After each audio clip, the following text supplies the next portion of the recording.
2020, 4 books. 2021, 32 books.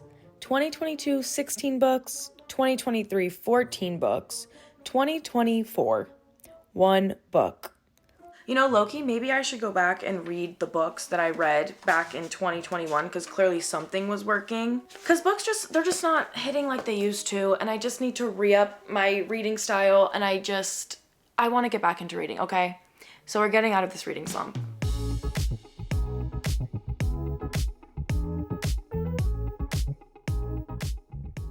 I have a lot of books that I have not read yet.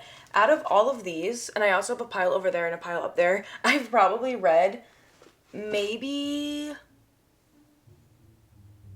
30% of these. Like, I have not read a lot of these. I have a really bad habit of just buying books and never reading them. Honestly, it's not gonna stop because as I look at all of these books, the one thing I'm realizing is that these all feel a little old and stale.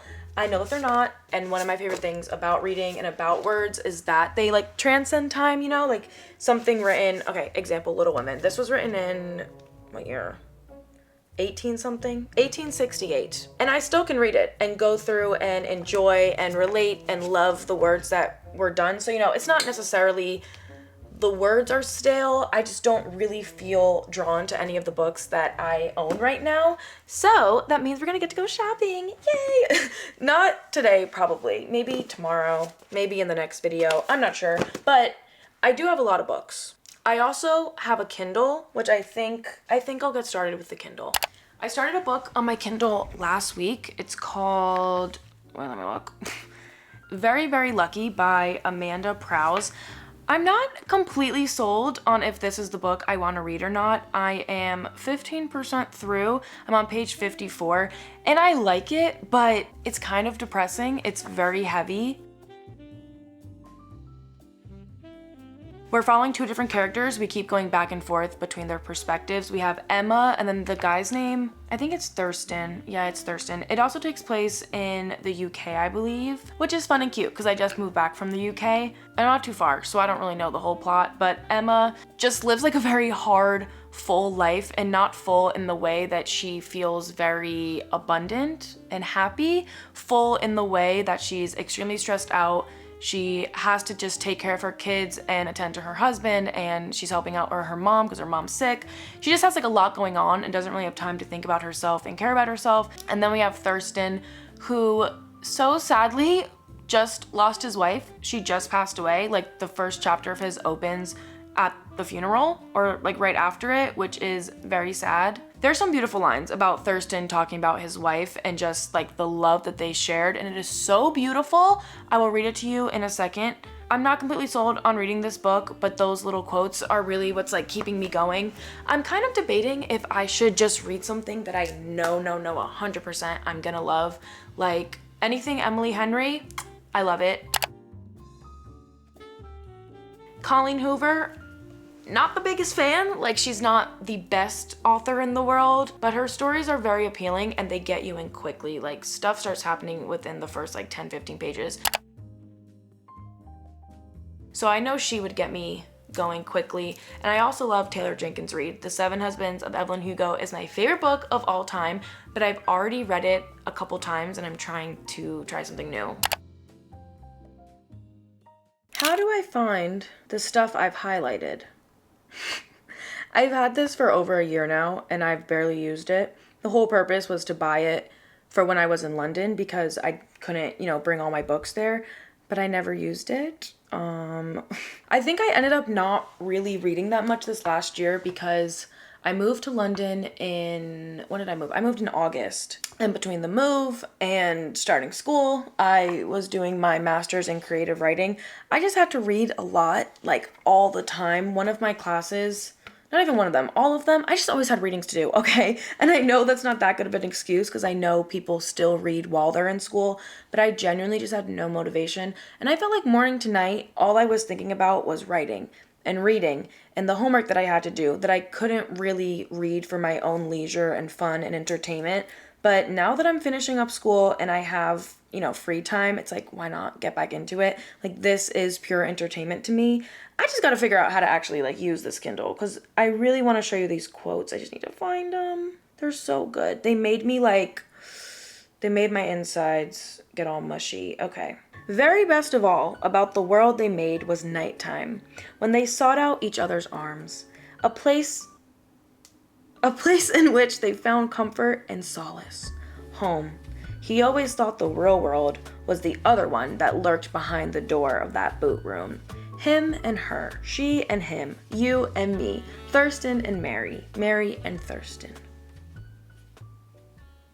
Isn't that sweet? Isn't that cute? Isn't that just like, ugh?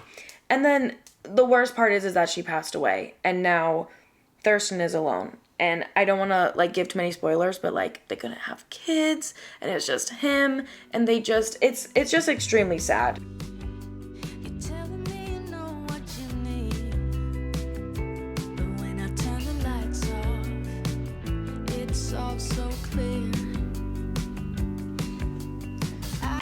Okay, I just finished a chapter. I'm on page 108. I don't know. I think I'm going to keep reading it, but if I'm just being completely honest with you, I am not that in love with the story. Like the actions, the stuff that's going on, it's not really, really, really exciting me. The main thing that I like about this is that the two stories are so drastically different. Like Emma's story and then Thurston's story, complete 180. Like they're not at all, I mean, they're kind of intertwined. Like there's moments and points where you can kind of see like, okay, if these characters met, they probably have this in common, or I don't know. There's a little like intertwining, but they're very different stories from each other, so that is keeping me excited. I don't really feel bored when I'm reading each chapter. It's also drastically different than my own life. Like, these are things that I know nothing about, so that's very exciting to me. Like, Emma has 3 kids. She's married. Thurston is older. He just lost a wife. Like, he's, like, planning his will and stuff. Like, things like that. I don't know anything about that, and that's what's interesting to me. But it's also a little sad. I don't know. Just, like, seeing these people at the end of their lives. I typically read, not necessarily YA, but more like YA romance, like fun stories, not really these like gloomy, sad ones. So that's a little different for me, but I am enjoying it. I'm gonna keep reading. We'll see how far I can get today.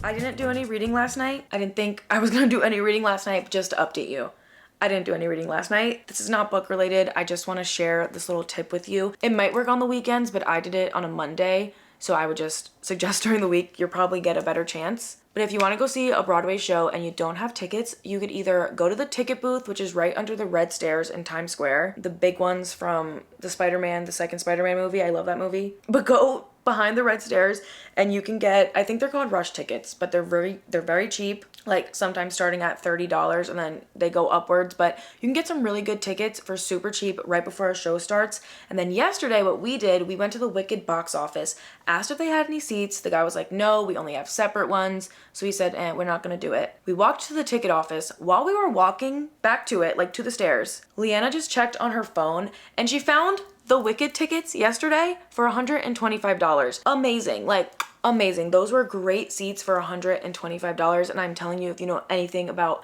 like Broadway, Wicked specifically, you cannot get seats like that for that cheap. So it was a complete steal. And then today, we just happened to have won lottery tickets to go see The Notebook. But I didn't read any more last night. I did read this morning.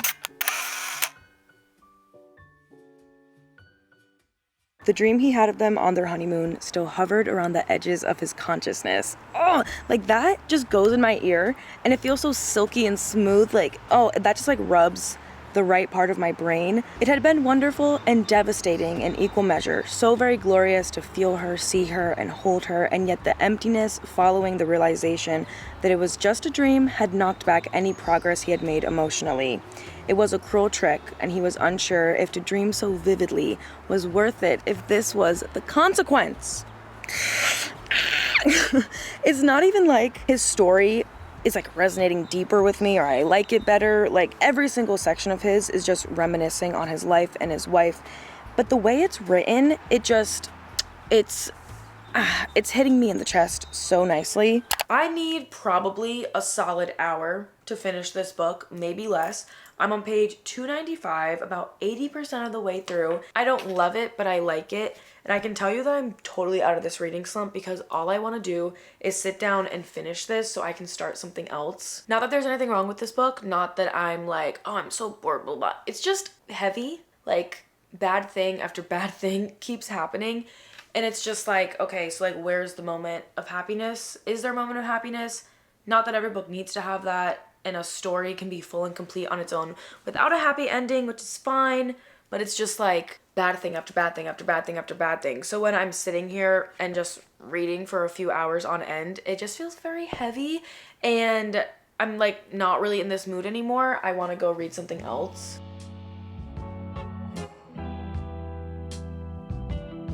I am so happy to report I finished the book.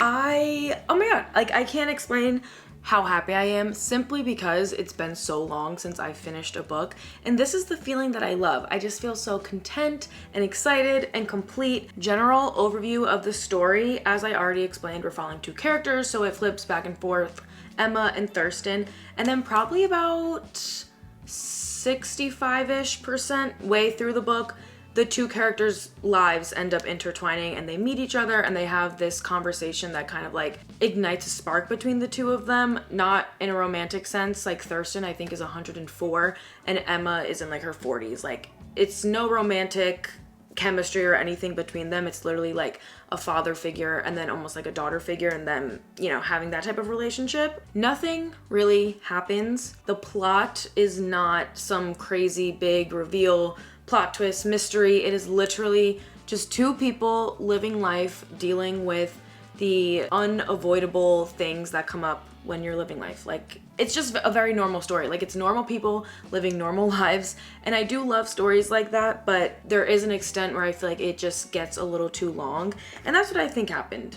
Nonetheless, I did very much enjoy it. Interesting pick for my get out of a reading slump. It did work, but I'm not gonna recommend if you're in a reading slump that you read this book because it is very slow.